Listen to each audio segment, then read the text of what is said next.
Assalamualaikum warahmatullahi taala wabarakatuh. Bismillahirrahmanirrahim. Innal hamdalillahilladzi hadana lihadza wa ma kunna linahtadiya laula an hadana Allah. Wa sallallahu ala sayyidina Muhammadinil Mustafa wa syafi'ina wa zukhrina wa qudwatina wa uswatina maulana sayyidina Muhammad ibn Abdillah wa Rasulillah wa ala alihi wa sahbihi wa man walah. قال الله تعالى قالوا سبحانك لا علم لنا إلا ما علمتنا إنك أنت العليم الحكيم اللهم فقهنا في الدين وعلمنا التأويل واهدنا صراط المستقيم واجعلنا من عبادك الصالحين ولا حول ولا قوة إلا بالله العلي العظيم. Al-Mukarram wal-Muhtaram Ashabul Fadilah, tuan-tuan imam, pegawai-pegawai syarak, pengurusi dan seluruh jawatan kuasa madrasah, pimpinan kampung dan masyarakat, tuan-tuan haji, puan-puan hajah, hadirin wal hadirat, muslimin wal muslimat, mudah-mudahan semuanya dirahmati Allah Subhanahu wa taala sekalian. Alhamdulillah, pertama-tamanya marilah sama-sama kita merafakkan setinggi-tinggi kepujian dan kesyukuran kehadrat Allah Subhanahu wa taala di atas nikmat limpah kurnia Allah Subhanahu wa taala mengizinkan pertemuan kita pada pagi ini dan dapat kita menyambung siri perkongsian ilmu kita. Mudah-mudahan apa yang akan kita kongsi pada pagi ini Allah Subhanahu wa taala kurniakan kebaikan dan manfaat kepada kita bersama insya-Allah. Dalam masa yang sama kita doa dengan Allah taala, mudah-mudahan Allah Subhanahu wa taala kurniakan kita kesihatan yang baik, jauh daripada penyakit, musibah, balak, wabak, mudarat, jahat manusia, jahat makhluk ghaib. Dan kita doa kalau ada di antara kita yang diuji dengan sebarang penyakit, semoga dikurniakan kesembuhan dan diberikan ganjaran yang baik atas sabar mereka insya-Allah. Tuan-tuan dan puan-puan yang dirahmati Allah Subhanahu wa taala sekalian, insya-Allah pada pagi ini sambung lagi kitab kita masuk hadis yang ke 69.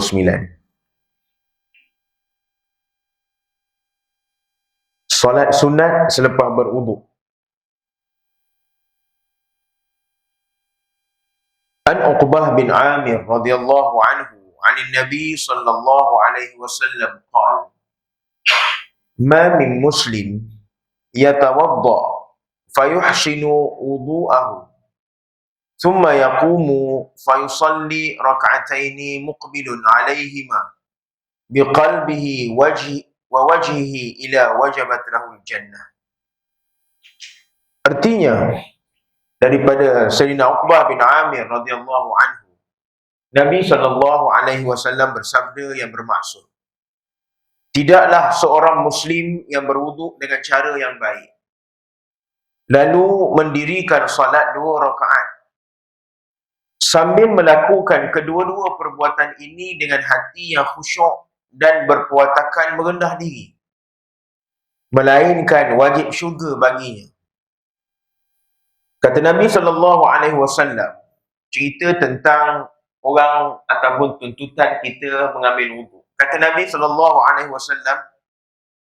mana-mana orang Muslim ni orang yang dia mengaku dia beragama Islam, mana-mana pun, dia orang Islam, kemudian dia menyempurnakan perintah Allah dalam konteks ibadat salat, dia berwuduk.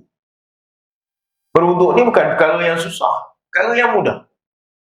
Kata Nabi SAW, dia berwuduk dengan cara yang paling baik yang dia buat.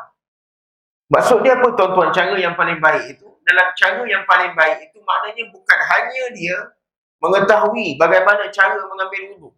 Sebab itu banyak kali saya sebut dengan tuan-tuan, sembahyang perintah ada dalam Quran, tapi cara melaksanakan sembahyang tak disebut dalam Quran.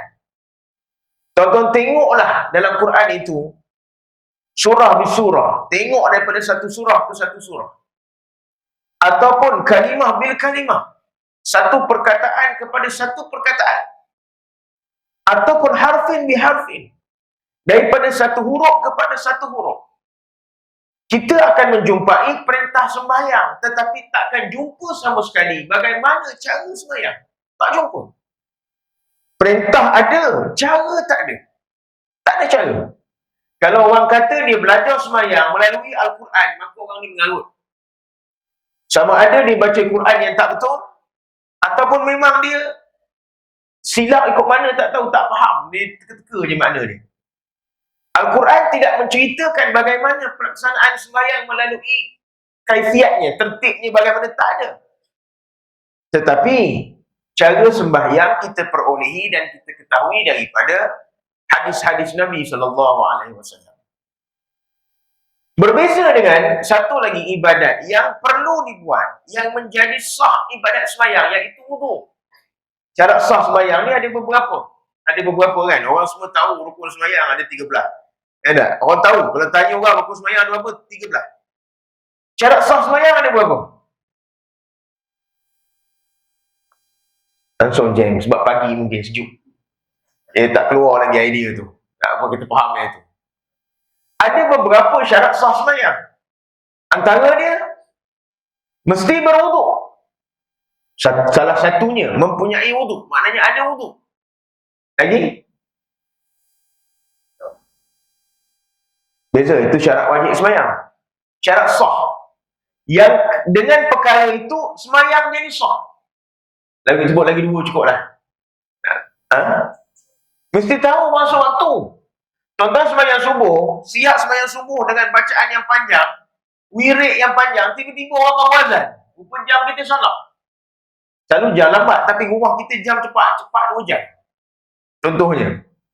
Kita sembahyang subuh, lepas siap sembahyang subuh dengan wirid apa semua, tiba-tiba orang berubah, orang berwazan. Sah tak sembahyang subuh tadi? Mana sah? Kenapa? Kerana kita sembahyang di luar daripada waktu empunya dia. Sembahyang subuh mesti dalam waktu subuh. Sembahyang zuhur mesti dalam waktu zuhur. Sembahyang asar mesti dalam waktu asar. Begitu juga maghrib dan isyak. Mesti di dalam waktu dia. Jadi kalau sembahyang sama ada lepas pada waktu dia atau sebelum waktu dia, tidak sah sembahyang itu. Walaupun sembahyang yang dibuat itu paling baik yang dibuat. Tak boleh. Satu lagi. Ya, menghadap kiblat. Menghadap kiblat. Mesti menghadap kiblat. Bila kata menghadap kiblat itu, dada tu betul dengan kiblat. Sebab itu kalau kita tengah sembahyang, kita sembahyang dalam keadaan kiblat yang salah. Kemudian kita mengetahui kiblat kita salah dan kita tahu kiblat yang betul bukan arah yang kita sedang menghadap. Apa nak buat?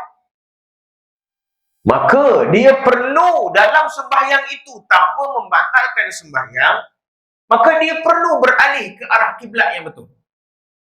Sehingga kalau kita sembahyang di satu tempat, kita tak tahu arah kiblat dan kita sembahyang arah kiblat yang salah. Ada orang di luar sembahyang nampak kita sembahyang di arah kiblat yang salah. Maka menjadi tanggungjawab dia membetulkan arah kiblat kita. Dia kena pergi kat kita, pegang badan kita, pusingkan kita ke arah kiblat yang betul. Ya, dia kena pusingkan lah. Tuan-tuan kalau masuk surau ataupun masuk masjid, tengok ada satu musafir ni, orang safar, orang yang apa? Orang yang datang musafir. Dia tak tahu arah kiblat yang betul. Mungkin dia ikut jalur tikar sejadah.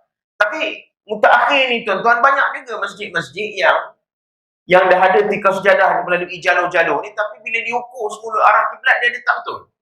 Banyak dah masjid yang macam tu. Sengit sikit lah, tak betul sini lah, ke kanan sikit, ke kiri sikit. Dia masuk, dia tengok jalur, dia pun sembahyang. Sembahyang. Rupa salah kiblat dia. Kita masuk, kita tengok kiblat dia salah. Maka menjadi tanggungjawab kita. Pergi kat badan dia, pusing dia. Pusing ke arah kiblat tu. Jangan tuan-tuan main pusing-pusing dia pun pening. Apa benda ni bila nak habis. Pusing ke arah kiblat yang betul. Dan dia kena meneruskan sembahyang dia dengan arah kiblat yang betul. Itu syarat sah sembahyang. Balik cerita wudu. Salah satu daripada syarat sah sembahyang itu wudu. Walaupun perkara ini merupakan perkara yang pertama sebelum sembahyang. Sembahyang lebih utama perintahnya. Tapi kena ingat, wudu ini, kaifiat ataupun kita kata, kaedah pelaksanaannya disebut oleh Allah Ta'ala satu persatu dalam Quran. Orang tak khilaf. Orang tak khilaf. Ikutlah mazhab apa pun, mazhab Syafi'i, Hanbali, Maliki, Hanafi sekalipun, mazhab apa pun, kita tidak pernah berkhilaf, maknanya tidak ada perbezaan pandangan dalam anggota-anggota wajib wudu. Tak ada. Sebab disebut satu-satu oleh Allah Ta'ala. فَإِذَا قُمْتُمْ إِلَى الصَّلَاةِ, bila mana kamu nak mendirikan sembahyang, فَغْسِلُوا وُجُوهَكُمْ, basuh muka kamu. وَأَيْدِيَكُمْ إِلَى الْكَعْبَيْنِ, basuh tangan kamu hingga ke siku. وَأَيْدِيَكُمْ إِلَى الْمَرَافِقِ وَامْسَحُوا بِرُؤُوسَكُمْ, kemudian basuh kepala kamu. وَأَرْجُلَكُمْ إِلَى الْكَعْبَيْنِ, dan basuh kaki kamu sampai ke buku lali kamu. Itu tidak ada khilaf dalam kalangan mana-mana mazhab. Cuma kaedah melaksanakan basuh muka itu ada perbezaan sikit pandangan daripada kalangan imam-imam mazhab. Bila dia kata fagsilu wujuhakum, ataupun dia sebut apa ni, wamsahu biru'usakum, antara khilaf yang ketara lah. Wamsahu biru'usakum, basuh kepala kamu. Sebagai contoh mazhab Syafi'i, bila kata basuh kepala, banyak mana nak basuh kepala? Macam mana kita basuh kepala kita?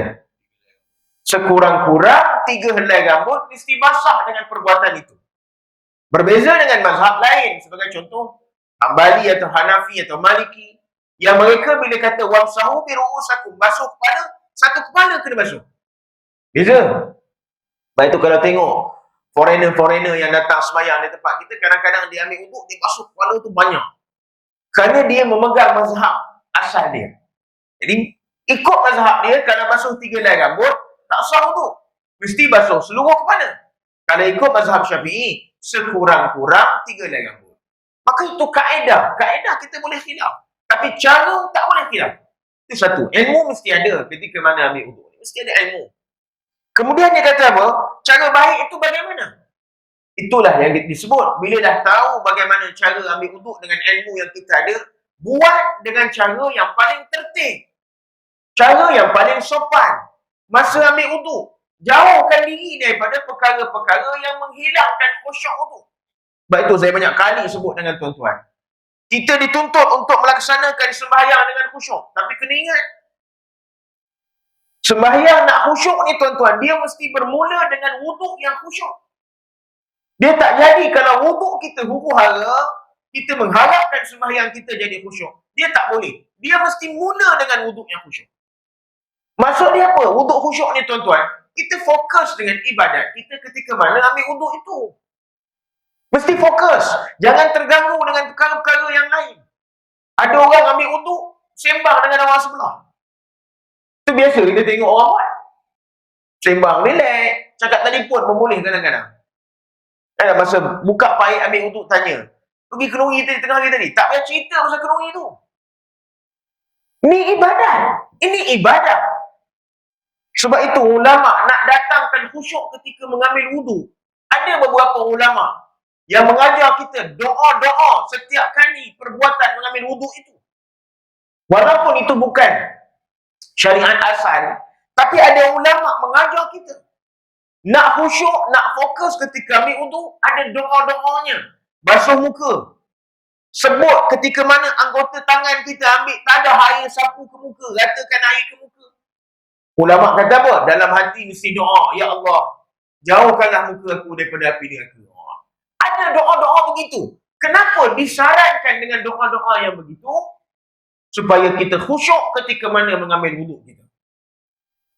Sebab itu saya cerita dengan tuan-tuan dalam satu cerita yang popular, bagaimana Sayyidina Bilal bin Rabah Al-Habsyi, yang Nabi mimpi dia berada di syurga. Tapak kakinya berada di syurga dalam keadaan kedua-duanya masih hidup. Nabi pun hidup lagi, dia pun hidup lagi. Bila ditanya oleh Nabi SAW, amalan apa yang kamu buat yang paling baik selama kamu menjadi orang Islam? Bila kata tak ada apa, sama macam orang lain. Bila Nabi mengulangi pertanyaan itu beberapa kali, maka dia kata, kalau ada pun amalan yang paling baik aku buat, adalah aku ambil wuduk dengan cara yang paling baik.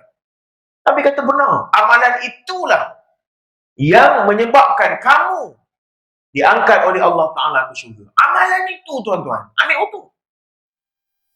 Bukan hanya wuduk ini untuk sembahyang. Dalam hadis Nabi yang lain, Nabi sebut nak hilangkan marah, nak padamkan marah setelah duduk baring dan sebagainya, dengan Wuduk. Sebab itu Nabi kata apa? Marah itu api.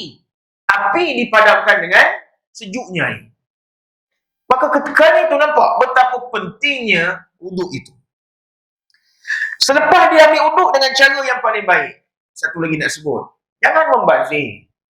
Dalam satu hadis Nabi SAW, Nabi menyebut tentang larangan membazir. Larangan membazir Nabi sebut. Maka sahabat tanya Nabi SAW, apakah orang yang mengambil wuduk di air yang mengalir juga boleh jadi pembaziran? Maksud dia apa tuan-tuan air mengalir ni? Air banyak sangat. Air banyak. Walaupun air banyak, kita ambil wuduk untuk sembahyang, bukan untuk benda lain. Untuk buat taat pada Allah Ta'ala. Apakah boleh berlaku pembaziran walaupun air memang banyak tu? Nabi kata ya. Sebab itu, mengambil wuduk tidak perlu kepada air yang banyak pun. Air yang banyak ni, ambil wuduk air yang banyak ni orang Melayu je. Orang kita je. Pasal kita dah budaya tempat kita. Kalau kepala paip tu 5 kali pusing sampai ujung, kita akan buka 5 kali pusing. Kadang-kadang sampai, itu sebab banyak paip masjid dia punya sokok ni longgar tuan-tuan cepat. Semua orang pusing sampai 5 kali. Rasa apa? Rasa puas ambil wuduk. Ambil wuduk ni bukan mesti kita rasa puas guna air.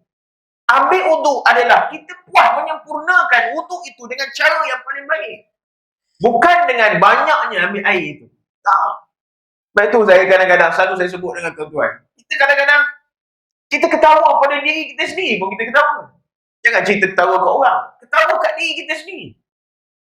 Dekat tempat kita, kita tak reti nak ambil air sikit. Tapi bila kita pergi umrah, pandai pula guna botol spray. Entah daripada mana pula, tiba-tiba pandai. Pandai betul guna botol spray. Semua orang pergi umrah bawa botol spray. Oh, pandai. Satu botol spray 100 ml boleh pakai 5-6 kali sembahyang. Kau pandai pula. Pandai tutup air pakai botol spray. Boleh? Itu sudah. Bila kita dalam keadaan macam tu, kita boleh pula. Betul pula tu. Bila orang tanya sah, sah. Kau tahu sah. Pandai pula 3 kali. 1, 2, 3. Orang kata, tahu, rata air. Betul, rata air. Siapa? 2, 3. Rata air. Boleh semayang. Elok orang semayang. Balik Malaysia, botol spray sudah buang. Dah mula balik kepada perangai tak senonoh buka air paip yang paling kuat. Ini nak kena tahu ni tuan-tuan. Itu juga perlu dijaga. Itu juga menjadi tertib dalam mengambil wuduk dengan cara yang paling sempurna. Agama sifat dia bukan pembaziran. Agama sifat dia sederhana. Dalam ibadat sederhana termasuklah ketika mana kita menunaikan ibadah berwuduk itu, maka sederhana. Jangan keterlaluan. Ni buka paip air yang paling kuat, dia tak ambil lagi. Dia menyembang dulu. Air dah buka ni. Kalau tak dah 2 berdi dah. 2 berdi dah kalau tak dah. Lepas itu buka, sapu muka, sapu rata. Sementara nak ratakan air kat muka, air paip tu buka atau tutup? Buka. Basuh tangan. Oh, bukan main nak meratakan air kat tangan. Lepas tu nampak pula ada macam kesencak sikit, congkeh cat dulu. Air buka lagi. Pasal bukan rumah dia. Bukan dia yang kena bayar. Yang kena bayar tu jawatan kuasa. Dia pun tak pernah tanya bil surau berapa. Dan mudahan lepas kita baca hadis ni, 50% bil air surau boleh kurang. Mudah-mudahan. Kemudian kata Nabi SAW, lepas dia berwuduk dengan cara yang paling baik itu, kata Nabi apa? Dia mendirikan solat 2 rakaat. Dalam hadis ini tak sebut sembahyang fardu atau sembahyang sunat. Kedua-duanya diperbolehkan. Sebab itu ulama dulu-dulu ada dia kata cerita tentang sembahyang wuduk. Dia panggil sembahyang wuduk. Sembahyang wuduk. Siapa yang berwuduk, lepas siap berwuduk, dia baca doa.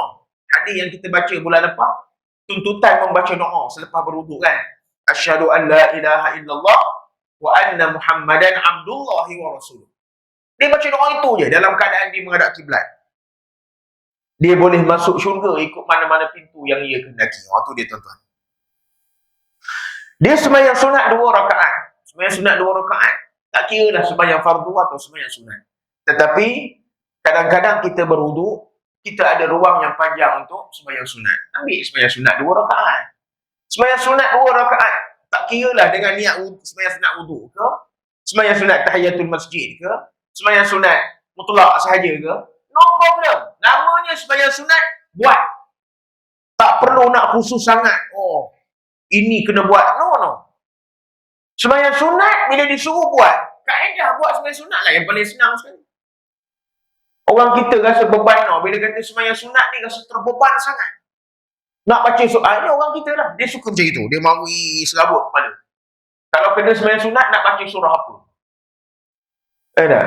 Memang dalam sebahagian kitab, kalau kita tengok dalam kitab-kitab itu, sebagai contoh saya sebut sembahyang witir. Rakaat pertama, kalau sembahyang 3 rakaat witir, rakaat pertama dia baca surah apa? Surah Al-A'la, Sabbihisma Rabbikal A'la. Bukan semua orang hafal. Kita tahu. Bukan semua orang hafal. Tengok muka pun tahu siapa yang tak hafal. Bukan semua orang hafal. Mungkin kadang-kadang dia iyalah. Kadang-kadang hafal, tapi lama sangat tak baca dia lupa. Bukan semua orang hafal. Jadi dia jadi jam kat situ. Kalau baca surah lain tak sah ke? Jangan kata baca surah lain. Tak baca surah lepas Fatihah pun sah. Kita yang menserabutkan kepala ni. Sama juga macam sembahyang hajat. Sama. Saya bukan nak beritahu tuan-tuan tinggalkan amalan itu, teruskan amalan itu. Cuma kadang-kadang orang yang memilih untuk meninggalkan amalan itu kerana takut dengan surah yang kena baca. Imam pun lepas sembahyang tarawih, lepas sembahyang umum, kita akan sembahyang hajat, rakaat pertama, selepas membaca surah Fatihah, kita akan membaca apa contoh Lau Anzalna. Oh, dia dengar Lau Anzalna je, dia ambil handphone dia balik selalu. Tak nak tunggu pasal dia tak hafal. Kalau orang tanya boleh baca Lau Anzalna, boleh, dia pun baca Lau Anzalna, sama macam orang sebut tadi. Lau Anzalna ayat berikutnya tak tahu. Sedangkan surah apa pun nak baca, bacalah, bukan masalah apa pun. Sedang surah itu sunat saja. Kita dibebani dengan perkara itu. Tak payahlah tuan-tuan, benda yang senangkan. Jangan susahkan orang, jangan pertakut-takutkan orang sampai orang meninggalkan amalan itu. Dia selalu macam tu. Dia selalu macam tu. Sama juga macam orang pergi umrah. Orang pergi umrah, saya selalu sebut dengan tuan-tuan. Kalau dalam kursus-kursus umrah saya sebut. Ada orang dia takut nak pergi umrah ni dengan beberapa sebab. Dia bukan tak ada duit. Dia ada duit. Tapi bila orang tanya kenapa tak pernah pergi umrah, dia kata belum sampai seru. Sebenarnya bukan seru tak sampai, seru dah lama sampai. Yang tak dapat pada dia bimbang banyak perkara. Dia selalu baca cerita-cerita mengarut orang kata pergi Mekah tak nampak Kaabah. Itu dah jadi trauma dia. Orang kata siapa yang buat binatang macam ni, tak bagi kucing makan, esok pergi Mekah, Kaabah tak nampak. Dia orang macam tu. Dia tak bagi kucing makan, dia jenis perangai tak senonoh juga. Dia pun fikir, aku ni dah banyak dosa, tikam nombor tak berhenti lagi. Banyak dia fikir, dia kata ini esok jangan Kaabah tak nampak, pintu masjid pun tak nampak. Lepas tu tengok lagi orang cerita tu ini, semua dosa yang orang cerita tu semua ada kat dia. Dia kata, dia cerita kat bini dia kata, abang, kalau tengok dosa-dosa abang ni bukan pintu Kaabah je tak nampak, bukan pintu masjid je tak nampak, takut pintu kapal terbang pun tak nampak. Tengok perangai abang ni dengan senarai dosa. Jadi dia jadi bimbang. Akhirnya dia kata daripada dia jadi malu, jadi air, dia pilih untuk tidak pergi. Sedangkan kalau saya tanya tuan-tuan, ramai tak orang yang buat dosa pergi Mekah ni tuan-tuan? Lebih teruk daripada dosa yang kita buat.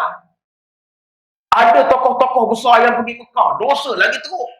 Bantai orang Islam, zalim pada rakyat, pergi Mekah. Okey je. Tak pernah pula, tak nampak Kaabah. Cerita-cerita. Sebut majalah pula kan. Cerita-cerita daripada buku-buku yang mengarut ni. Ya Allah. Sama macam orang suka cerita. Mayat jadi apa, mayat jadi apa. Ini semua cerita-cerita mengarut. Yang cuba dia reka-reka untuk tujuan yang baik pada niat dia. Menakut-nakutkan orang supaya orang jadi baik. Tapi dia tak tahu ada orang terima cerita itu jadi trauma pada dia. Satu. Yang kedua, ni tu, buku gantung kat leher ni. Ni orang takut. Buku gantung kat leher ni. Dia beli buku gantung nak pergi umrah. Dia pun baca doa yang ada dalam buku gantung tu. Tawaf yang pertama doa ni. Komen panjang 2 jengkal. Panjang ni. Ya tak? Subhanallah walhamdulillah wa la ilaha illallah wallahu akbar wa la hawla wa la quwwata illa billahil aliyil azim. Allahumma imanan bika wa tasdiqan bi kitabika wa wafa'an bi ahdika wa tiba'un. Orang yang tak pernah baca, nak suruh dia baca. Dia baca qul huwallah pun kadang-kadang terbalik langkah. Nak suruh dia baca doa macam itu, dia kata tak payah pergi dah. Sedangkan siapa yang suruh baca macam ni? Tak ada. Ada saranan daripada Nabi doa ini? Tak ada. Kecuali ketika mana pusingan tawaf itu sampai pada penjuru rukun Yamani. Itu saja. Sampai di penjuru rukun Yamani, penjuru terakhir sebelum berjumpa dengan penjuru Hajarul Aswad. Itu saja doa yang ada dalam hadis. Doa dia semua hafal. Rabbana atina fid dunya hasanah wa fil akhirati hasanah wa qina azabannar. Itu je doa yang ada dalam hadis pun. Yang panjang-panjang ni hanya tulisan-tulisan daripada ustaz-ustaz dan orang-orang alim sebagai panduan kepada orang yang biasa. Yang tak biasa macam mana? Serangan pertama, zikir, subhanallah. Serangan kedua, alhamdulillah. Serangan ketiga, Allahu Akbar. Serangan keempat, la ilaha illallah. Serangan kelima, astaghfirullah. Serangan keenam, subhanallah wa bihamdi. Serangan ketujuh, subhanallahil azim. Sebagai contoh, kalau dia nak ambil Allah, Allah, Allah pun boleh. Boleh. Tak baca apa pun boleh. Tak ada masalah. Yang tak bolehnya menimbang masa tawaf. Jalan dengan bini dia. Dia kata, ingat tak dulu kita pergi haji tahun 80-an tu tak ada tiang ni. Tahun 80-an. Tak payah cerita lah. Itu yang pasal ulama suruh wirid, suruh doa ni. Pasal tak nak menyembang garut ni. Tetapi ditakut-takutkan kita dengan doa-doa yang panjang. Sama juga macam semayang malam, semayang qiyamul lail tu. Semayang apa? Semayang tahajud. Baca doa ini, baca doa ini, baca doa ini. Apa masalah kita dipaksa dengan doa-doa yang sukar pada kita? Kita tak faham doa-doa itu. Bacalah yang kita faham. Hajat orang tak sama, tuan-tuan. Selalu saya sebut dengan tuan-tuan. Hajat saya dengan hajat tuan-tuan dan hajat tuan-tuan dengan kawan tuan-tuan tak sama. Setiap orang mempunyai hajat yang berbeza-beza. Betul. Ada orang, isteri dia mungkin baik sangat. Dia nak minta isteri dia garang sikit. Mungkin ada. Ada orang, isteri dia lebih komando daripada komando. Jadi dia trauma, balik rumah je dia trauma, balik rumah je dia tension. Jadi dia nak isteri dia turun pangkat sikit. Mungkin jadi corporal je. Tak naklah pangkat major sangat. Mungkin. Masing-masing tuan-tuan ada hajat yang macam itu. Ada orang suami dia mungkin pemurah sangat. Dia nak suami dia kedekut sikit. Ya Allah, kedekutkanlah sikit suami aku. Semua orang datang minta duit, semua dia kasih. Nampak nak lingkuplah kami keluarga ni. Ada orang suami dia kedekut sangat. Tak? Kalau pergi kedai nak makan roti telur tak boleh. Roti kosong je. Sama je dia kata. Roti telur pun jadi tahi, roti kosong pun jadi tahi. Dia mungkin nak suami dia lembut sikit hati. Hajat kita beza-beza. Doalah dalam bahasa yang paling mudah untuk kita. Iaitu bahasa kita. Maka sembahyang pun sama. Sembahyang sunat ni pun sama. Doanya, bacaannya. Jangan kita ikat kita dengan kesusahan-kesusahan yang akhirnya kita tak buat. Kemudian kata Nabi apa? Dia berwuduk. Kemudian dia sembahyang sunat 2 rakaat. Sambil melakukan kedua-dua perbuatan ini dengan hati yang khusyuk. Wuduk tadi khusyuk, sembahyang tadi khusyuk. Khusyuk ni bahasa mudah, dia fokus. Dia tak bawa dunia dalam wuduk dia. Dia tak bawa perkara lain dalam sembahyang dia. Wuduk dia buat elok-elok, tertib-tertib. Sembahyang 2 rakaat, dia buat elok-elok. Dia tak pernah terlupa satu ke dua. Sembahyang 2 rakaat pun lupa satu ke dua. Teruk betul ni. Jadi kemudian kata Nabi apa? Dan berperwatakan merendah diri. Dia sembahyang, dia rendah diri. Wuduk pun dia rendah diri. Masuk rendah diri ni apa tuan-tuan? Dia tak basi, dia tak kata, alah air banyak, aku boleh bayar. 1 bulan pun kalau bayar air. Air bukan berbersih sangat sebulan tuan-tuan. Tak tuan-tuan kalau duduk suami isteri 2 orang. Ataupun adalah 4-5 orang satu rumah. Sampai 200 air sebulan. Itu dah macam kilang tu. Tak ada. Kalau tuan-tuan kena air sampai 200-300, tuan kena cek ada paip bocor tu. Air tak mahal. Walaupun air tak mahal, kita kena rendah diri. Kita bukan fikir soal bayar air tu berapa. Tapi ini cara Tuhan. Cara agama. Dan kata Nabi SAW, orang ini apa? Melainkan wajib baginya syurga Allah Ta'ala. Syurga Allah Ta'ala untuk dia. Bukan Nabi kata, boleh masuk syurga. Nabi kata apa? Illa wajabat. Wajabat ini wajib. Maknanya memustahilkan dia masuk neraka. Wajabat lahul jannah. Nabi beri confident, Nabi beri jaminan, Nabi beri satu garanti pada orang ni. Dia, Allah Ta'ala beri dia peluang yang luas untuk masuk syurga. Amalan yang mudah, pelaburan yang sedikit, buat kerja yang tak terlalu penat, tapi bayaran infinity, bayarannya cukup besar. Tiba-tiba kita tinggalkan. Itulah orang yang paling tak elok sekali, tuan-tuan. Benda yang sesenang ini, benda yang semudah ini, cuma nak suruh buat elok-elok, istiqamah dengan amalan itu, sampai mati, Allah Ta'ala janji beri balasan syurga pada dia. Kita nak masuk syurga dengan cara apa? Nak berjihad fi sabilillah, nak membantu mempertahankan tanah-tanah Islam. Kita tak berani, walaupun kita bekas skor. Kalau orang minta hari ni, tuan-tuan senarai nama siapa nak pergi Gaza, tuan-tuan pergi ke? Kalau tuan-tuan masuk nama ni, balik rumah tuan-tuan cerita dengan bini tuan-tuan kata, abang pergi padam balik nama. Pergi padam balik, abang jangan nak buat kerja gila kata. Kat rumah ni pun lebih teruk daripada Gaza ni, abang tak tahu kata dia. Tak ada, tuan-tuan. Kita nak masuk syurga, nak dapat cara jalan orang mati syahid, orang-orang yang berjihad, orang-orang yang berkorban harta dan jiwanya untuk jalan-jalan Allah. Jalan itu untuk kita tak berapa nak pergi jalan itu. Ada jalan-jalan lain, jalan tariqah ila jannah ni banyak. Dengan menuntut ilmu secara istiqamah, beramal dengan amalan-amalan tertentu. Maka jalan-jalan inilah yang kita laksanakan. Kalau nak jaga wuduk, nak jaga semayang, nak jaga amalan-amalan sunat ini pun kita tak boleh. Tak payah ceritalah jihad ni, tuan-tuan. Itu, ni sekarang musim orang solidarity. Bagus. Solidarity, pergilah. Tuan-tuan nak pergi, saya tak ada masalah. Kita setuju. Cuma jangan lepas solidarity tu orang azan, kita balik rumah tak semayang. Ni pegangan juga. Main, begitu-begitu pun nak panjat dinding sekali, nak menunjukkan marah pada Israel. Bila semayang, yang ramai-ramai ribu tadi, adalah 2 sab semayang kat masjid. Tak ada guna macam tu. Nak tunjuk solidariti kita, bukan hanya kita menjerit melalak macam itu saja.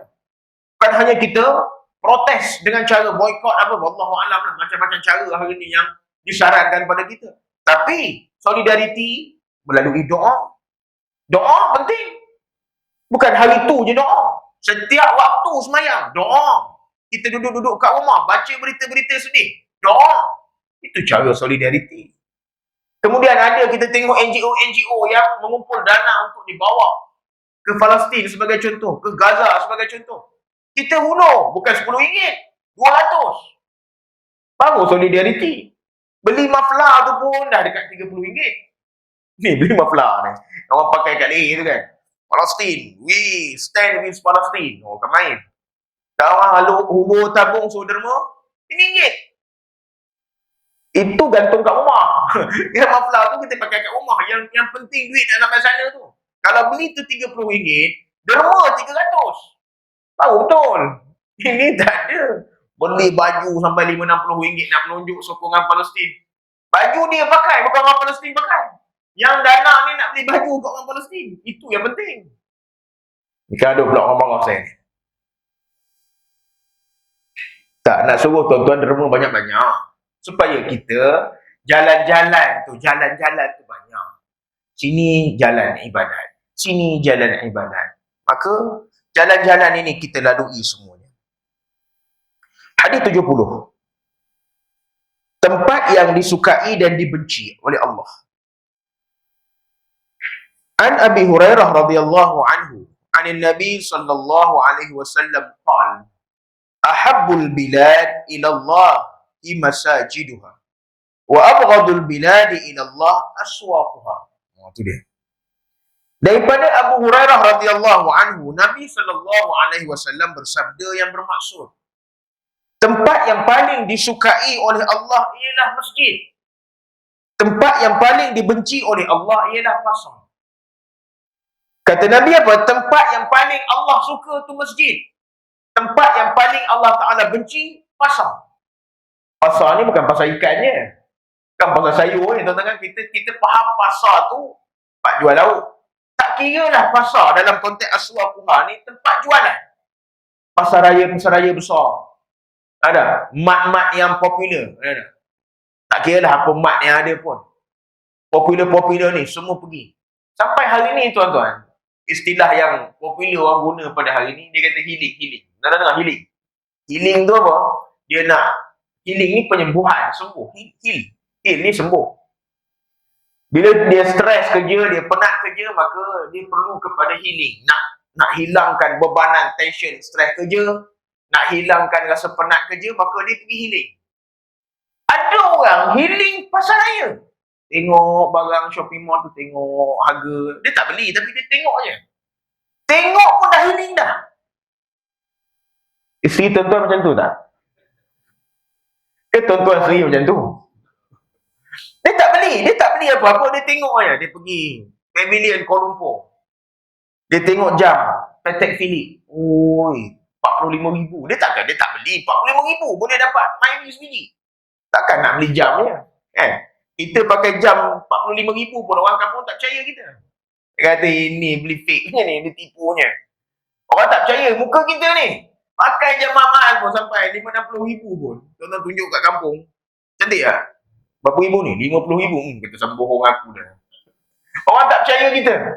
Ada orang muka-muka orang tertentu, dia pakai RM50 pun orang ingat RM50,000.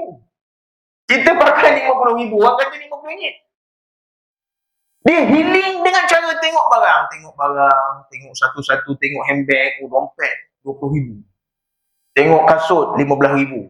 Dia tak beli, tapi dia healing dengan cara macam tu. Dia rasa dia radio station dia.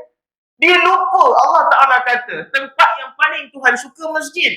Jadi nak healing, masjid dulu. Nak healing ni masjid dulu. Ada masalah. Bukan kita pergi tepi pantai. Tengok tepi pantai, nak relax. Nak relax pergi tepi pantai. Salah ke? Memang tak salah pun. Allah Ta'ala pun suruh kita. Fanzuru kaifa kana aqibatul mukazzibin. Jalanlah, tengoklah atas muka dunia ni. Ada tempat-tempat Allah Ta'ala beri balasan. Kerana apa? Orang-orang yang kazib, orang-orang yang menipu. Tuan suruh tengok. Tapi kadang-kadang sampai kita perlu healing setiap minggu. Perlu pergi tempat-tempat tertentu untuk healing, untuk release tension. Pergi tepi pantai, pergi pasar raya. Ada orang dia ambil kursi plastik duduk tepi jalan raya pun healing lah. Tengok kereta lalu. Sepiji. Hati dia puas. Dia lupa tempat healing yang paling baik ni, masjid, ni surau. Orang yang masuk masjid, hati tak tenang, dia kena pergi berubat. Maksud pergi berubat ni, pergi bertaubat lah. Kena taubat pada Allah Ta'ala. Orang yang masuk masjid, dia kelang kabut nak keluar, dia tak boleh lama duduk dalam masjid, orang ni problem. Tegak-tegak cakap begini ya.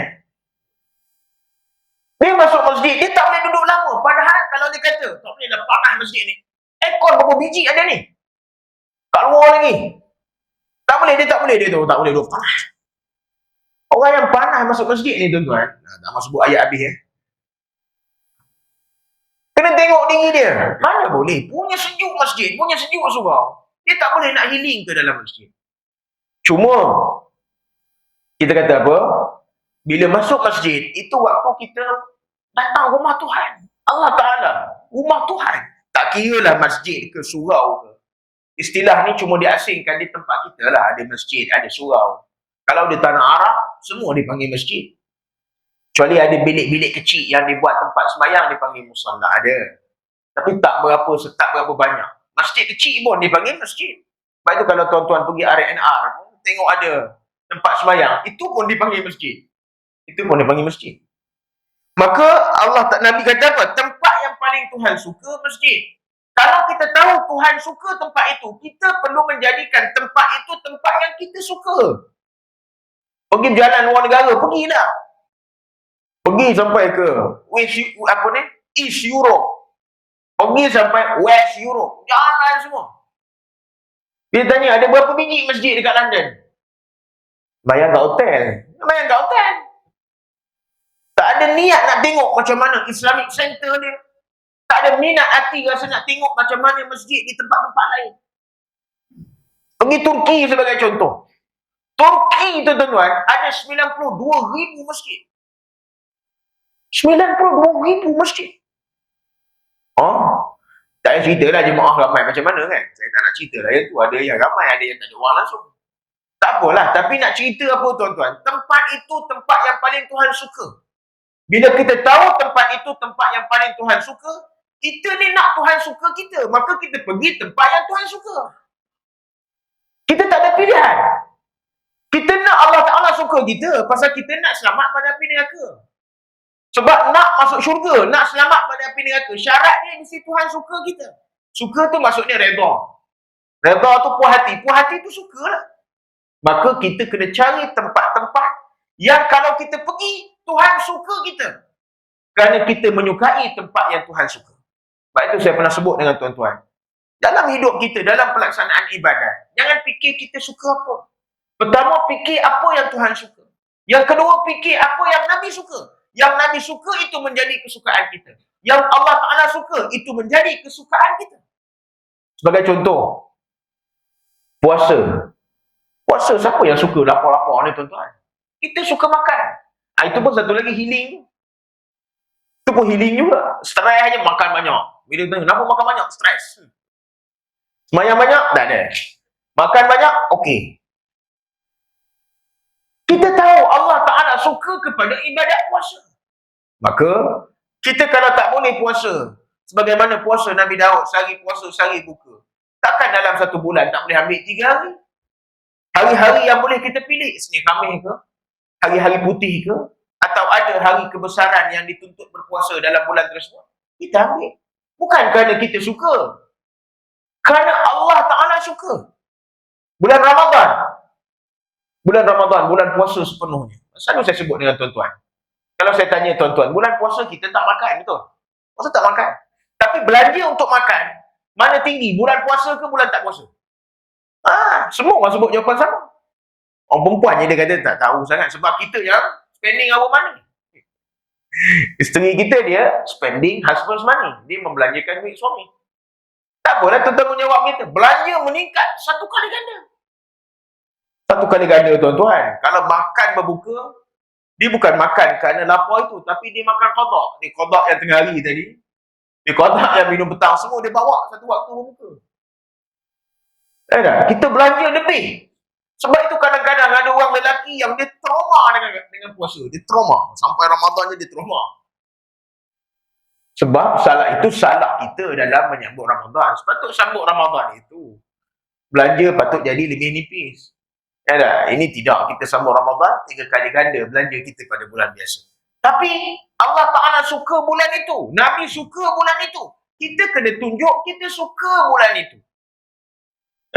Kita kena tunjuk kita suka bulan itu. Ibadat yang ada di bulan itu. Bangun malam yang ada di bulan itu. Baca Quran dan kelebihan yang ada di bulan itu. Kita kena tunjuk kita suka. Ini datang sembahyang tarawih. Macam orang muka macam semelik. Tak boleh senyum. Ini pasal apa? Bertanya, apa? Tak ada mood. Rupanya dimarahkan imam. Imam minggu ni imam slow sikit.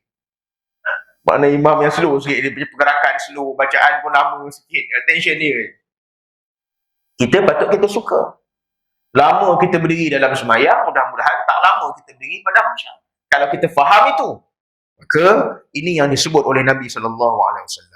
Tempat yang paling dibenci oleh Allah mana? Pasar-pasar. Pasar raya ke? Pasar lauk ke? Pasal apa tuan-tuan? Di situ, dalam satu riwayat cerita apa? Syaitan bergayut-gayut di tempat-tempat itu. Benda tak cantik pun, dia hiburkan kita untuk jadi cantik. Benda tak best pun, dia hiburkan pandangan kita supaya jadi syok. Duduk di pasar raya. Duduk aja. Duduk. Ada kursi malas. Kursi apa tu? Kursi kayu tu duduk sekejap. Setengah jam kita duduk. Tengok orang lalu lalang. Tengok orang putih. Tengok, ini gelapnya ni. Tengok-tengok tu pun kita dah rasa seronok. Sebenarnya tak seronok pun. Tetapi dihiasi pandangan-pandangan jahat kita itu oleh syaitan. Kerana syaitan bergayut-gayut di keliling-keliling pasar itu. Menyebabkan kita jadi apa? Syoknya kita duduk situ. Kita jadi rasa apa? 1 jam tak terasa lama pun. Tuan-tuan pergi. Pasal raya besar-besar lah kat Melaka ni. Pernah ke tuan-tuan masuk 1 jam? Mana ada? Cari parking pun 15 minit. Boleh sabar pula tu. Cari parking. Hari weekend orang lepas gaji pula. Parking tak ada, dia masuk cari 15 minit. Sanggup dia cari, tunggu kereta keluar, tengok nampak orang tu keluar, kita ikut dia. Kan biasa macam tu kan, kita ikut dia. Sekali dia parking seberang jalan, orang tension kita. Cari pula lagi orang lagi, siapa lagi yang keluar. Selalu macam tu lah, kita sanggup buat kerja macam tu. Lepas tu bila masuk Pasaraya, cari parking pun 20 minit, takkan masuk 15 minit. Bayar parking bodoh macam tu je kita. Kita kata tak apalah, lepak lah. Lepak tengok itu, tengok ini, tengok itu. 2 jam pun rasa tak rasa lama. 1 jam lagi dah tak rasa lama. Kadang-kadang kita masuk pukul 11, kita keluar pukul 4 petang. Kita rasa benda tu tak membazir pun pada kita. Kadang-kadang tak beli apa pun. Dapat anggur sebekas. Anggur sekarang ni popular apa tu, buah muskat tu kan. Anggur hijau tu yang besar-besar tu. Itu je dapat pun. Itu kedai runcit kita pun ada. Tapi kerana enjoy beli kat situ. Dan nanti dekat plastik pun ada tulis logo Pasaraya tu. Dia rasa syok lah. Seronok keluar-keluar Pasaraya. Dihiasi minat kita. Dihiasi pandangan kita. Dihiasi hati kita oleh syaitan-syaitan. Supaya kita jadi seronok duduk di tempat-tempat itu. Tempat itu tempat maksiat. Pandangan mata kita boleh rosak dengan orang-orang yang perangai-perangai tak senonoh, yang tak tutup aurat. Kita tengok. Bohonglah tuan-tuan. Tuan-tuan pergi Pasaraya. Masuk satu Pasaraya besar. Tuan-tuan kata, Alhamdulillah, pandangan mata saya hari ni tak tengok satu aurat pun. Melainkan orang tu buta. Bohong dia. Kalau dia cakap tak ada, saya jaga mata saya, tak ada satu betih orang pun saya tengok hari ni. Memang dia bukan lagi katarak lagi tu. Tu glaukoma dah memang tak nampak apa. Memang selamat dah dia. Jadi kalau mata macam mata kita ni, yang elok-elok semua lagi ni. Mana boleh jaga tuan-tuan. Tempat-tempat itu. Bila pergi masjid, tak suka. Pasal apa? Tak dapat nak tengok putih-putih apa ni, betih orang. Tak ada. Pasal orang perempuan pakai telekung. Orang lelaki pakai kain sempurna. Ini sebab Nabi sebut dalam hadis, Allah Ta'ala benci tempat pasar. Bukanlah maknanya tak boleh pergi. Tapi bila kita tahu tempat tu Tuhan tak suka, janganlah lama-lama. Sekadar memenuhi keperluan, segera balik. Kita tahu tempat tu Tuhan tak suka. Yang nak healing tempat muka Tuhan ni buat apa? Ni macam isu-isu baru-baru ni. Ada orang, menjadi budaya sekarang bila pergi jalan di luar-luar negara, pergi ziarah ataupun pergi melawat tempat-tempat tertentu. Ada orang sampai pergi Jordan, pergi nak tengok, dipanggil apa ni, Bahrul Mayit ataupun the Dead Sea, laut mati. Pergi orang Malaysia. Saya dapat satu video tengok orang Malaysia, bukan hanya pergi tengok, mandi-manda laut mati. Saya kalau ada cakap macam bahasa tak elok keluar. Itu tempat muka Tuhan, tempat laknat Tuhan. Kita pula nak mengambil manfaat daripada air itu. Tak ada satu orang pun sebut. Orang yang sakit boleh sembuh sakitnya kerana mandi di laut mati. Air laut mati ni tuan-tuan, dia air masin. Betul, kita tahu. Memang daripada sudut medikal, kalau kita ada luka-luka, cara paling paling cepat nak baik luka-luka ni adalah dengan air garam. Tapi bukan air laut mati. Air laut mati ni dia masin dan dia berminyak. Dia berminyak. Sebab itu orang lepas mandi ni tuan-tuan, bukan hanya berlekit masin garam, badan jadi berminyak. Sebab apa tuan-tuan? Itu tempat laknat Tuhan. Nak ambil manfaat apa tempat laknat itu? Nak punya besar Tanjung Bidara punya pantai tu. Pergilah celup. Masuk pukul 9 pagi, terbit pukul 1 sembahyang subuh. Rendam balik asar. Sampai isyak tuan-tuan berendam. Tak ada orang marah pun. Sampai pergi ke Jordan nak pergi berubat. Nak mati, tempat laknat Tuhan. Dan ada orang hari ni pergi ke tempat-tempat yang dibala oleh Allah Ta'ala. Konon-kononnya healing. Di Tanah Arab pun ada beberapa tempat. Di mana tempat kaum Nabi Saleh alaihissalam dilaknat oleh Allah Ta'ala di beberapa kawasan. Kawasan itu hari ini menjadi tempat melancong. Dan orang Malaysia pun minat nak pergi melancong. Kita pergi Mekah, pergi Madinah, nak ibadatkan masjid pun tak cukup masa. Dia boleh sempat. Ni kalau payah orang duit banyak. Ya, kita yang tak berapa ada duit ni rasa hargai. Kita duduk sekali pergi umrah. Sekarang berapa hari tuan-tuan? 11 hari. 11 hari 10 malam. 4 malam di Madinah. 6 malam di Mekah. Apa Apa sangat yang kita nak buat, tak cukup masa. Nak kerja 40 waktu di Madinah, tak sempat. Tak sempat. Nak khatam Quran di Madinah, tak sempat. Dalam tempoh 11 hari, perjalanan ibadat umrah kita, nak khatam Quran pun tak sempat. Kalau satu hari ambil 2 juzuk pun, tak boleh habis. Baru 22 juzuk. Tak boleh habis. Ni sempat pergi jalan. Macam orang kita, bila pergi umrah, bawa balik ibadat tak banyak. Yang bawa balik, barang-barang tak apa-apa yang dibeli. Semua made in China. Kadang-kadang slipper pun dia beli juga. Slipper saja dia kata, buat kenang-kenangan. Getih ya tuan-tuan. Hadis 71. Mendirikan masjid kerana Allah Subhanahu wa taala. An Utsman bin Affan radhiyallahu anhu 'an Nabi sallallahu alaihi wasallam qala: "Man bana masjidan lillah, banallahu lahu baitan fil jannah." Daripada Utsman bin Affan radhiyallahu an, Nabi sallallahu alaihi wasallam bersabda yang bermaksud, sesiapa yang mendirikan masjid kerana Allah, nescaya Allah binakan untuknya rumah di syurga. Kata Nabi sallallahu alaihi wasallam, ini satu hadis daripada Sayyidina Utsman. Utsman bin Affan ni nama besar. Sahabat Nabi yang besar. Dia bukan hanya sahabat Nabi, dia menantu Nabi. Menantu Nabi, orang yang dekat dengan Nabi, tapi hadis daripada Utsman ni tak banyak. Adalah beberapa cerita mengapa hadis daripada Sayyidina Utsman ni tak banyak. Tapi kata Nabi apa? Siapa yang mendirikan masjid kerana Allah. Bukan maknanya dia bina sebuah masjid. Kalau dia boleh buat macam tu, lagi bagus. Tapi kalau dia tahu ada orang nak bina masjid, ada orang buat renovation masjid. Biasanya tuan-tuan, kita nak buat renovation masjid ataupun nak bina masjid, selain daripada ada orang memberikan dana dengan jumlah tertentu, kita buka orang untuk sumbangan. Buat sumbangan. Sebenarnya kadang-kadang bukan masjid tak ada duit pun, bukan surau tak ada duit pun, tapi kita nak buka ruang supaya orang lain boleh mendapat kelebihan bersedekah. Itu tujuannya, bukan tak ada duit. Orang kita selalu macam tu.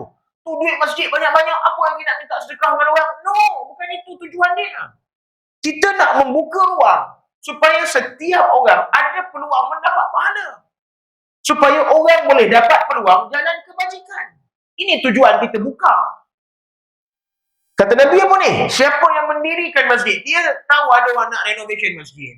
Dia tahu orang ada nak bina masjid. Dia ambil duit dia sikit. Walaupun 2-3 ketul batu je duit dia boleh beli. Tak banyak pun dia beri. Pasal dia pun tak berapa nak ada. Dia beri sikit.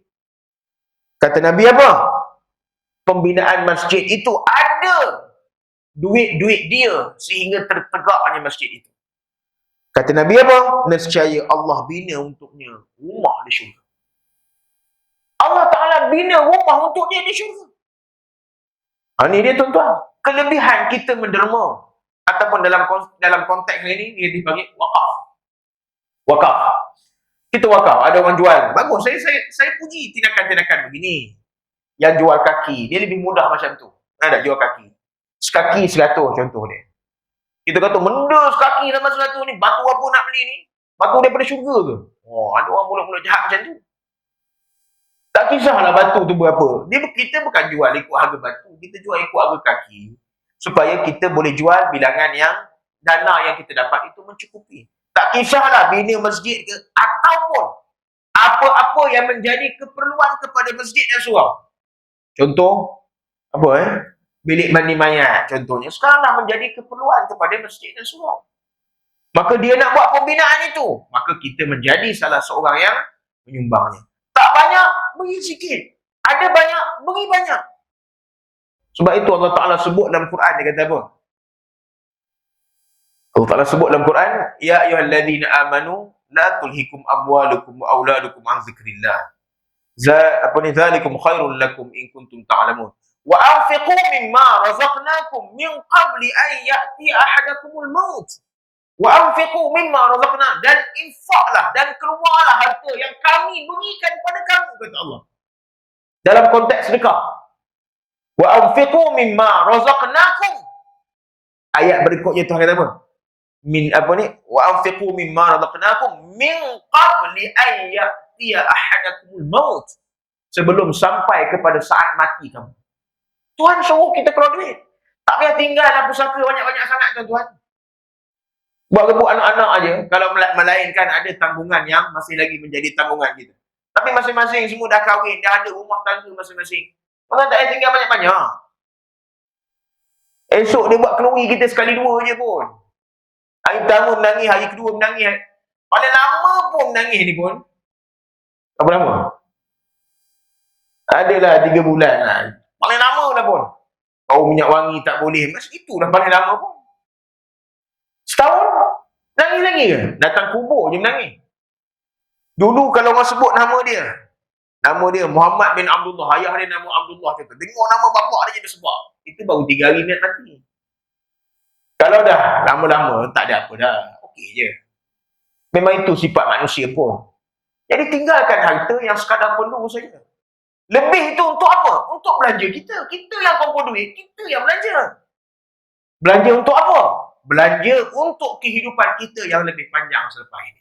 Itu Tuhan sebut apa? Min qabli an ya'tiya ahadakumul maut. Keluar harta kamu sebelum sampai mati kamu. Fayaqula rabbi laula akhartani ila ajalin qarib. Sebab apa tuan-tuan Allah Taala suruh buat macam tu? Kerana orang yang dah mati akan berkata dengan Tuhan, fayaqula rabbi laula akhartani ila ajalin qarib. Boleh tak engkau lewatkan sikit saat mati aku yang dah hampir kepada aku ni? Tuhan beritahu kita. Orang dah mati, dia akan minta dengan Tuhan, minta lewat sikit. Sikit je lewat. Semua orang kalau boleh nak, termasuk saya. Sebab kita tahu mati ni benda tak seronok. Masuk dalam kubur, malaikat tanya, confirm tak boleh jawab. Ada? Walaupun kita telah tahu jawapan-jawapannya apa. Kalau bergantung tengok amalan kita hari ni. Tapi kalau kita ambil keinsafan, kita tahu amalan kita ini tak boleh membantu kita dan tak cukup nak bantu kita. Ini jalan dia. Kenapa orang dah mati minta dia lewatkan sikit nyawa dia? 2 perkara dia nak buat. Apa? Fa'asaddaqa wa akum minas salihin. 2 perkara je. Yang pertama dia kata apa? Aku nak sedekah segala duit-duit yang aku tinggal nak sedekah semua. Wa akum minas salihin, dan aku nak menempatkan diri aku dalam kalangan orang yang soleh. Iaitu di mana? Di masjid. Nak pergi masjid. Nampak? Eloklah cerita kita baca ni. Selain daripada sedekah, amalan yang sangat membantu orang dah mati adalah pergi masjid. Pergi masjid. Ini ya Allah, letih tuan-tuan. Dan percaya Allah akan bina untuknya rumah di syurga. Jangan kata Tuhan bina rumah, kita dapat duduk tepi pintu pun okey dah tuan-tuan. Dengan muka kita, dengan perangai kita ni, dapat duduk tepi pintu pun, alhamdulillah. Kasar sikit, tak masuk neraka pun, oh rahmat Tuhan dah. Cukup dah pada kita. Jangan kata nak berada di syurga sebelah rumah Nabi. Jangan cerita yang itulah. Nak cerita orang-orang Abdul Rahman bin Auf balik daripada berdagang, balik daripada berniaga, balik daripada apa kata kita, international business, balik daripada berniaga luar negara, bawa balik keuntungan yang banyak. Bila mana Nabi tanya, ni harta siapa yang banyak-banyak sangat ni? Nabi bukan marah, Nabi tanya siapa punya. Maka orang beritahu Abdul Rahman bin Auf, Nabi tanya siapa punya. Bila dia dengar Nabi tanya tuan-tuan, dia pergi jumpa dengan Nabi, dia kata apa? Saat ini, harta ini memang betul milik Abdul Rahman bin Auf.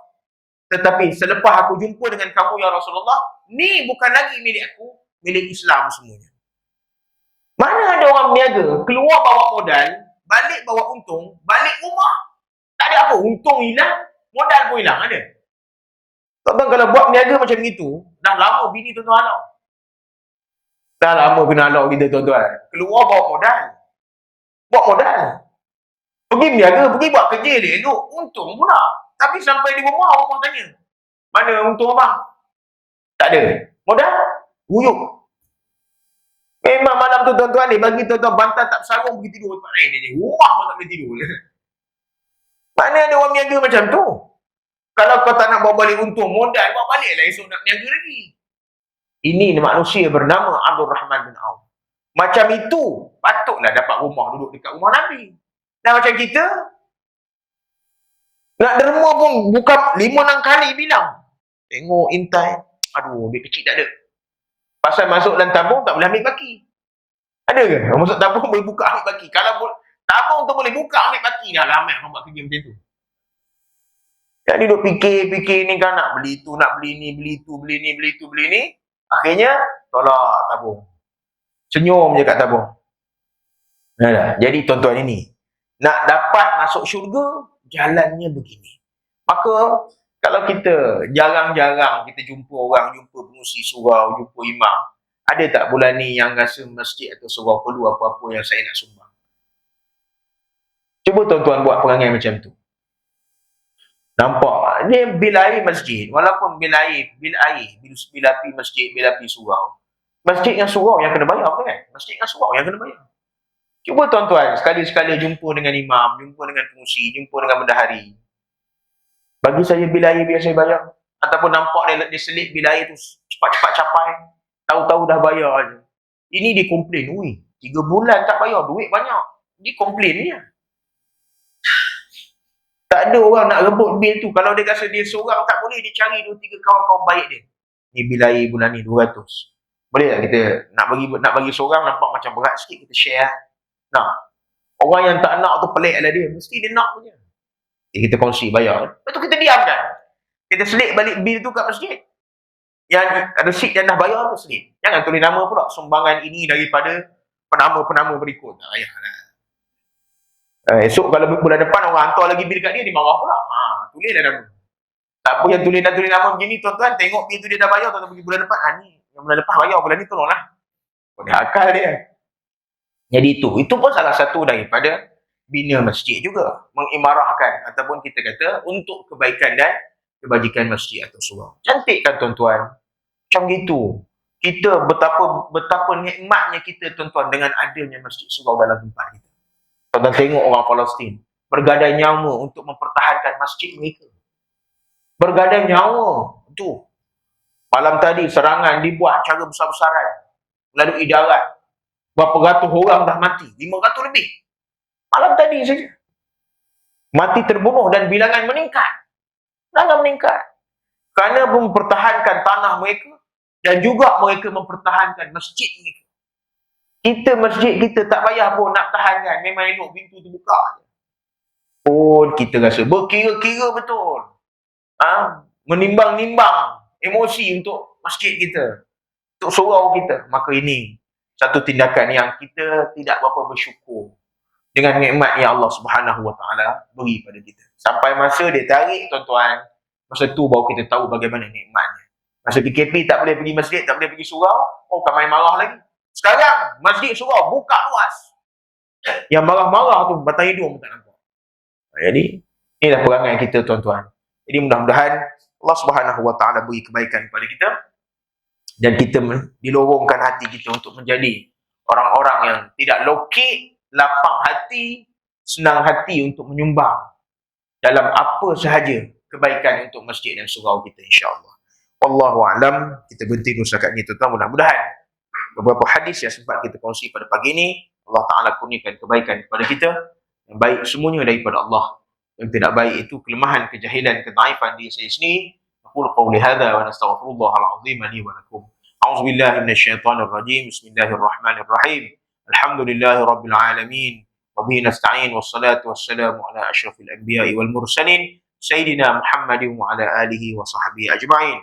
Allahumma anfa'na bima 'allamtana وعلمنا ما ينفعنا وزدنا علما اللهم اجعل جمعنا جمعا مرحوما وتفرقنا من بعده تفرقا معصوما ولا تجعل فينا ولا معنا ولا من يتبعنا شقيا ولا محروما ولا مطرودا اللهم انصر الإسلام والمسلمين والمجاهدين والمستضعفين في فلسطين وفي غزة وفي لبنان وفي سوريا وفي العراق وفي كل مكان وفي كل أرض وفي كل زمان يحارب فيها الإسلام وارفع راية الإسلام على العالمين اللهم افعل بجنود إسراء الظالمين المعتدين المتكبرين وأشياعهم وناصرهم كما فعل بأصحاب الفيل بحق قولك ترميهم بحجارة من سجيل فاجعلهم كعصف مأكول اللهم ربنا آتنا في الدنيا حسنة وفي الآخرة حسنة وقنا عذاب النار صلى الله على سيدنا محمد وعلى آله وصحبه وسلم والحمد لله رب العالمين